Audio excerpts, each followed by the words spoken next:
Hay una frase de Hemingway que resume la historia monetaria mejor que cualquier tratado de economía. Un personaje suyo pregunta a otro cómo se arruinó. Y la respuesta es de dos maneras, gradualmente y luego de repente. Esa es la forma en la que los sistemas monetarios cambian. No se deslizan con suavidad de un estado a otro, dándote tiempo a prepararte. No te avisan, aguantan por inercia, por costumbre, por miedo al cambio durante años, a veces décadas. Y entonces, en un fin de semana, en una noche, tan solo unas horas, todo cambia de golpe. Y hoy quiero mostrarte por qué. ¿Por qué las grandes migraciones de capital y los grandes cambios de régimen monetario ocurren siempre de forma violenta, abrupta, casi nunca gradual? Vamos a recorrer los antecedentes históricos, 1971, crisis de divisas, 2008, y vamos a entender la mecánica profunda que hace que estos cambios sean, por su propia naturaleza, ditos. Y al final voy a conectar esto con algo que llevamos meses cubriendo en este canal. Si el cambio va a ser violento y no gradual, ¿qué significa eso para quienes están mirando la próxima transición, la de los rieles digitales, la de los activos digitales como XRP? Porque la conclusión no es la que esperas. Empezamos. Hay un mito que se llama la falsa promesa de lo gradual. Empecemos por desmontar la ilusión más cómoda que tenemos sobre el dinero. La idea de que los grandes cambios nos avisarán con tiempo, de que veremos venir esos cambios, de que tendremos tiempo de reacción. Queremos creer que un sistema monetario se degrada como se desgasta un par de zapatos. Poco a poco, de forma visible, no nos dé margen para comprar unos nuevos antes de que se rompan del todo. Y es una idea reconfortante, pero es falsa. Los sistemas monetarios no se comportan como zapatos, se comportan como presas.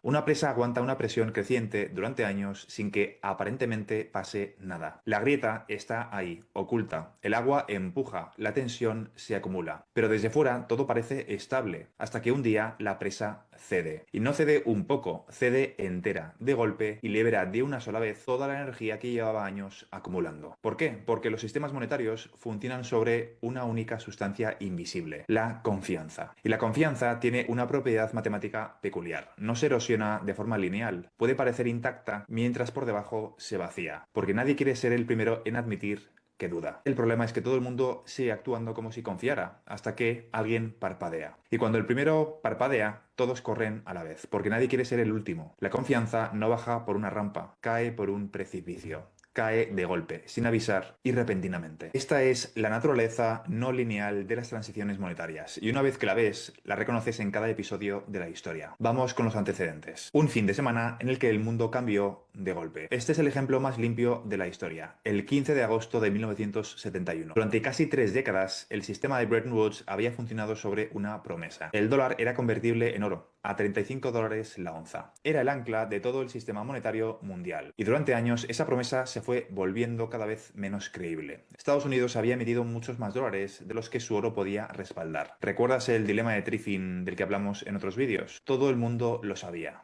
Los franceses, con De Gaulle a la cabeza, empezaron a exigir oro a cambio de sus dólares. La presión sobre la presa crecía. Y durante años no pasó nada dramático. El sistema aguantaba. La gente seguía usando dólares y los economistas discutían, pero la vida continuaba. Fue la fase de gradualmente. Y entonces llegó el fin de semana, el domingo 15 de agosto de 1971. Sin previo aviso, sin consulta internacional, el presidente Nixon apareció en televisión y anunció que Estados Unidos suspendía temporalmente la convertibilidad del dólar en oro. Lo llamaron cerrar la ventana del oro. De un día para otro, el ancla de todo el sistema monetario mundial desapareció. La promesa sobre la que se había construido el orden financiero de posguerra se rompió en una sola alocución televisiva de domingo por la noche. Fíjate en la forma, no hubo un desmantelamiento gradual y negociado a lo largo de los años. Lo que sí que hubo fueron décadas de tensión acumulada y luego un fin de semana que lo cambió todo. Esa fue la fase de repente. El mundo se despertó el lunes en un sistema monetario distinto al que tenía el viernes. Pasaron menos de 3 días. Y aquí está la lección que conviene grabar. El cambio no fue lento porque la degradación fuera lenta. La degradación llevaba años. El cambio fue súbito porque los sistemas basados en confianza solo pueden cambiar de forma súbita. Mientras la ficción se sostiene, todo parece normal. Cuando se rompe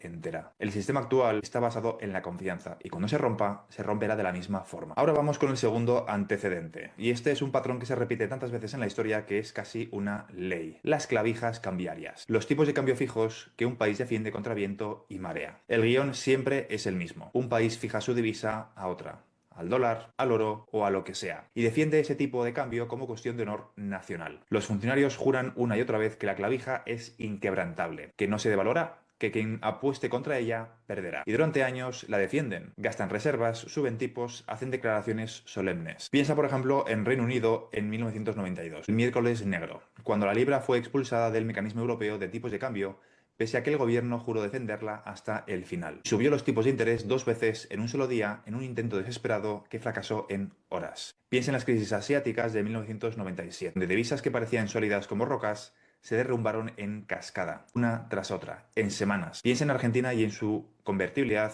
1 a 1 con el dólar. Defendida durante una década como un dogma sagrado, colapsada en cuestión de días entre corralito y caos. El patrón es idéntico en todos los casos. Fase 1, la clavija aguanta. Y cuanto más aguanta, más confiada se vuelve la gente de que aguantará para siempre. Las autoridades más lo juran. Fase 2. La presión se acumula invisible bajo la superficie, en silencio. Y en la fase 3, un detonante, a veces menor, que hace que la clavija caiga.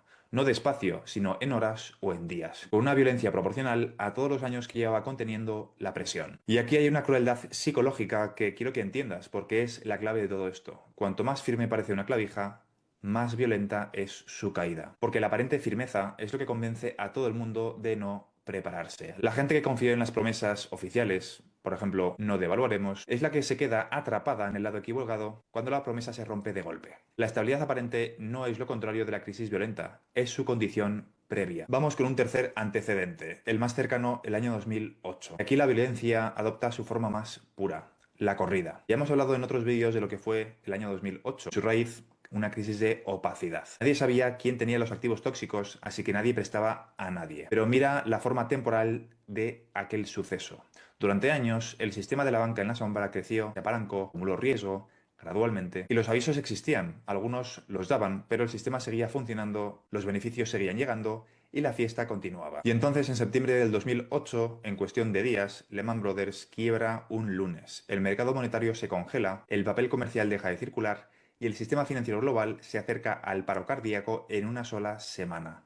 Instituciones que llevaban más de un siglo en pie desaparecieron en horas. La liquidez, que parecía infinita el viernes, se evaporó un lunes. Las corridas son el ejemplo perfecto de la dinámica no lineal, porque su lógica es reflexiva. El motivo racional para retirar tu dinero de un banco es que crees que otros van a retirarlo. Si todos piensan que todos van a correr, todos corren. Y el pensamiento se cumple a sí mismo. No hay estado intermedio estable. O la confianza se sostiene o se desploma. No existe la corrida a media velocidad. Y en 2008 vimos algo nuevo además. En un mundo electrónico, esa corrida ya no va a la velocidad de la gente haciendo cola en la puerta de un banco. Va a la velocidad de la transferencia electrónica. Miles de millones se mueven en segundos. Guarda esta idea porque es el puente hacia la última parte. Si las corridas de 2008 ya iban a la velocidad de la electrónica, ¿a qué velocidad irá en la próxima? Así que recapitulemos la mecánica, porque los tres antecedentes comparten el mismo esqueleto y entenderlo es entenderlo todo. En primer lugar, los sistemas monetarios funcionan sobre la confianza, y la confianza es un bien reflexivo. Mi confianza depende de mi expectativa sobre la tuya. Eso hace que el sistema tenga solo dos estados estables: confianza alta o pánico absoluto. El punto intermedio es inestable,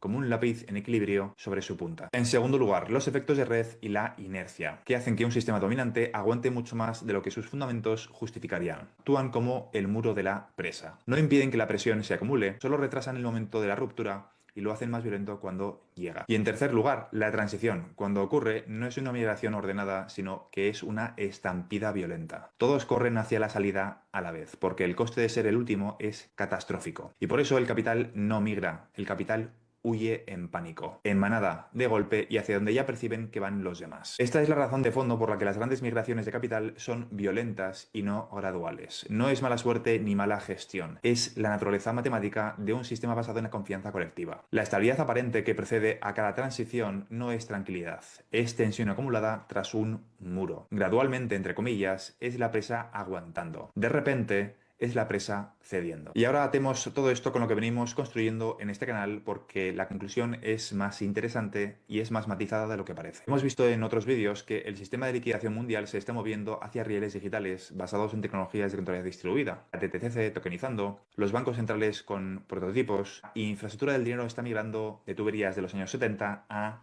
activos digitales, a ledgers. Y hemos visto que el coste técnico de ese cambio hoy es el más bajo de la historia. Ahora suma la lección de este vídeo. Cuando el cambio del sistema llega, no llega despacio, llega de golpe. Junta esos dos conceptos y obtienes una conclusión incómoda. La mayoría de la gente está asumiendo que la transición a los rieles digitales será lenta, gradual, con años para adaptarse y detectar las oportunidades, porque está usando el modelo mental de los zapatos, no el de la presa. Pero si la historia monetaria enseña algo, es que estos cambios, cuando cruzan el umbral, son abruptos, son repentinos. No te da tiempo a reaccionar y a analizar qué está ocurriendo. Y con una diferencia crucial respecto a 1971 o el año 2008. Esas transiciones fueron violentas a la velocidad del teléfono o el telex. La próxima ocurrirá con un mecanismo mucho más rápido. La violencia potencial no es menor, es mayor porque la velocidad es mayor. Tengo que ser honesto y separar dos escenarios, porque mezclarlos sería alarmismo barato, pero hay que hablar con claridad. El escenario número 1. Una transición caótica, una crisis de confianza en el sistema actual que empuje al capital a huir hacia rieles nuevos de forma desordenada. El escenario número 2. Una transición construida en la que las instituciones edifican deliberadamente la nueva infraestructura antes de que el viejo sistema falle, que es literalmente lo que la DTCC y los bancos centrales están haciendo ahora. La historia nos advierte de que lo primero es lo que suele ocurrir. La acción institucional, las noticias de las últimas semanas, nos hacen pensar que hay un intento de el segundo paso, de que sea por iniciativa propia del propio sistema financiero, en este caso la DTCC. ¿Cuál de los dos predomina? No lo sé, pero la historia nos dice que en el pasado ha sido de forma violenta debido a una crisis, aunque estamos viendo que la DTCC lo quiere hacer de forma ordenada y de forma gradual. Y quizá esa crisis sea simplemente la excusa para anunciarlo al público. Es decir, que en realidad lo que pretende decir es que los dos escenarios son válidos. La DTCC y en general las casas de compensación, los bancos centrales, los bancos comerciales se están preparando para esta transición.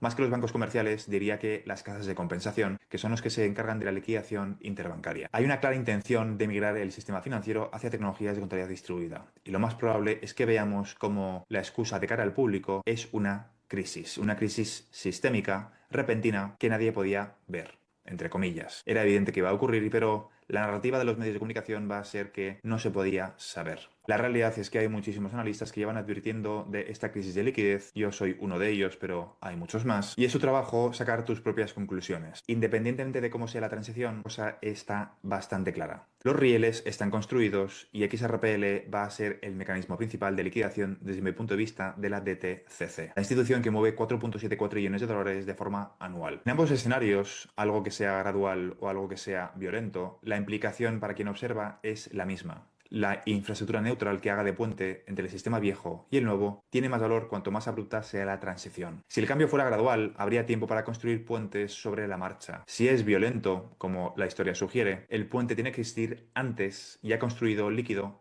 y listo, porque en una estampida no te da tiempo a levantarlo. Es decir, la cañería, el diámetro de la cañería de XRPL tiene que ser suficientemente ancho para que cuando esta crisis de liquidez ocurra pueda ser absorbida. El timing del mercado va a ser interesante. Repito, ¿dónde encaja XRP en todo esto? XRPL es una de las pocas piezas de infraestructura que ya existe, que ya funciona y que responde a la descripción de lo que una transición abrupta requeriría. Un activo puente neutral de liquidación instantánea sobre un ledger público que no es el pasivo de ningún sistema en crisis. La tesis no es XRP sube porque viene el caos. La tesis es mucho más sobria. Si las transiciones monetarias son violentas y súbitas, y la historia nos dice que lo son, entonces el valor de tener esa infraestructura neutral ya construida y lista antes del punto de quiebre es estructuralmente alto. Los puentes que importan en una estampida son los que ya estaban ahí, no los que se van a construir cuando es necesaria la huida. Así que de nuevo, tres frases para llevarte. La primera es que los sistemas monetarios no cambian cómo se gastan los zapatos, sino cómo cede una presa, gradualmente y luego de repente. En 1971, las clavijas.